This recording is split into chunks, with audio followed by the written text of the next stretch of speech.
Well, disillusionment with the European project has brought in more support within Britain for the UK Independence Party, which believes that only pulling out of the EU will do.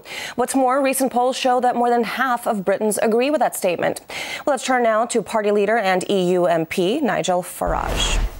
Sir, thanks so much for taking the time to speak with us again. I want to get straight to the meat of this issue. I mean, your anti-EU party is gaining support among Britons, that's correct. But if the country leaves, I mean, won't it lose benefits of being part of the world's largest single market, as well as the freedom to live and work anywhere in Europe? I mean, your strategy could effectively isolate Britain in the global marketplace, couldn't it?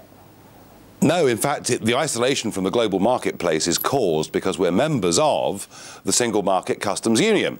And what that means is that despite the fact that the UK is the world's sixth biggest trading nation, we are actually prohibited from having our own bilateral trade deals with any other part of the world.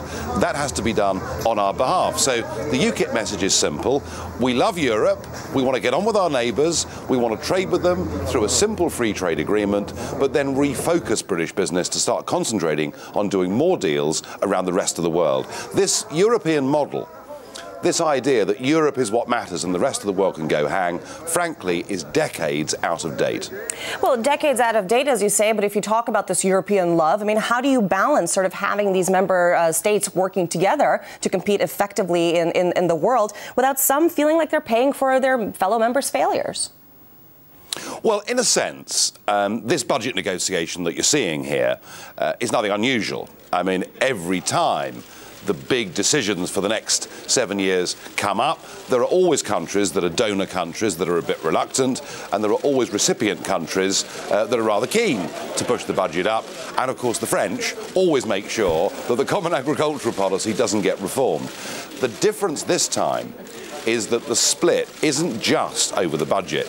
The split is also about the Eurozone as well, because it's those northern countries that are members of the Eurozone who are really becoming increasingly reluctant to put yet more money into the Central European budget.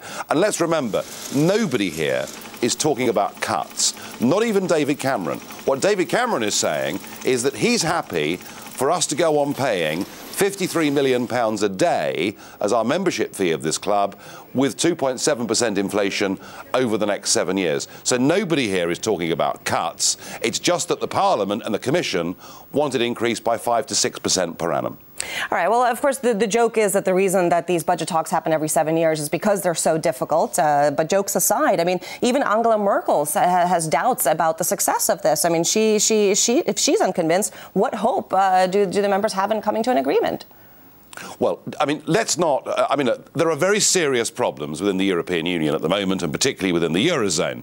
But let's not overplay the importance of this summit, because if they don't come to an agreement tonight, well, they can always come back in January and February. They've still got time to get this sorted out. So I don't think this summit itself, or the issues that are being debated today specifically, are the problem.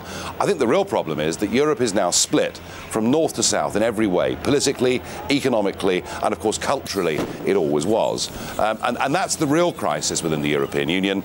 And then there's the other dimension, which of course is the British angle on it. It doesn't matter what deal Mr Cameron comes back with today or in January or February, the 60% of Britons that now don't want to be members of this union don't believe there's any price worth paying. And on the Britain issue, I mean, do you think that David Cameron really should be continuing to press the line about cuts in the EU budget? I mean, I know you say that you don't really think this is about cuts, but even to the point of vetoing the budget. Well, but as I say, you know, Margaret Thatcher came here in 1984 and famously was said to have waved her handbag and threatened the other delegates. And she got a deal whereby Britain got a budget rebate. And we all cheered. And we said, do you know what? She's won a marvellous deal for us. And the price of membership of the common market is worth it. The point is this. The whole British debate has moved on so far that whatever deal Cameron gets will be unacceptable to 60% of the population. So he really is in a very difficult position indeed. All right. Well, thank you so much. Difficult position indeed. Nigel Farage, thank you so much for taking the time to speak with us.